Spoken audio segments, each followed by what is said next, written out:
how can you give dawah to a Christian and prove to him that the term Tawheed, or the oneness of Allah, as I understand it, is the correct way for him or her to follow? As I said, we have to use the master key. Surah Al-Imran, chapter 3, verse 64. Ta'alaw ila kalmatin sawa'im baynana wa baynakum. Come to common terms as between us and you. Which is the first term? Allah na'budu illallah. That we worship none but Allah subhanahu wa ta'ala.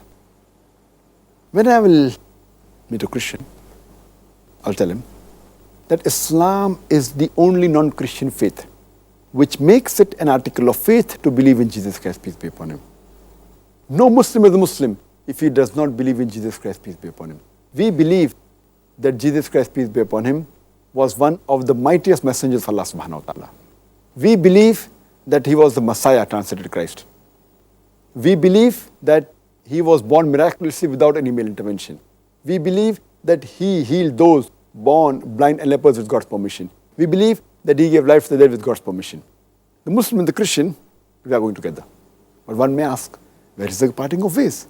The parting of ways is that most of the Christians, they believe that Jesus Christ, peace be upon him, he was Almighty God and he claimed divinity.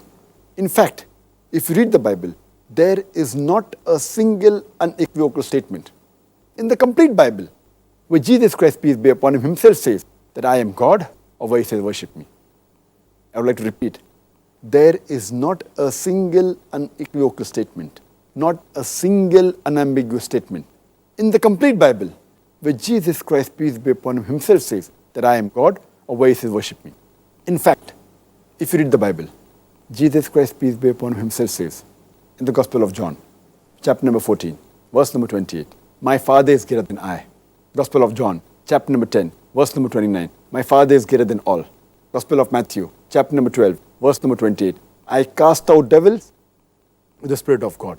Gospel of Luke, chapter number 11, verse number 20, I with the finger of God cast out devils. Gospel of John, chapter number 5, verse number 30, I can of my own self do nothing. As I hear, I judge, and my judgment is just. For I seek not my will, but the will of my Father. Anyone who says, I seek not my will, but the will of Almighty God, he's a Muslim. Jesus Christ, peace be upon him, according to the Bible, was a Muslim. And it's further mentioned in the book of Acts, chapter number 2, verse number 22. Ye men of Israel, listen to this. Jesus of Nazareth, a man approved of God amongst you, by wonders and miracles which God did by him, and you are witness to it. A man approved of God, by wonders and miracles and signs which God did by him, and you are witness to it. And when Jesus Christ, peace be upon him, was asked, it's mentioned in the Gospel of Mark, chapter number 12, verse number 29, when he was asked that which is the first of the commandments, he repeated verbatim what was said earlier by Moses, peace be upon him, in the book of Deuteronomy, chapter number 6, verse number 4, and he says, Shema Israelo, Adnal Hainu Adnai Khad. Hear, O Israel, the Lord, our God, is one Lord. Okay, mashallah. Jazakallah khair for the answer.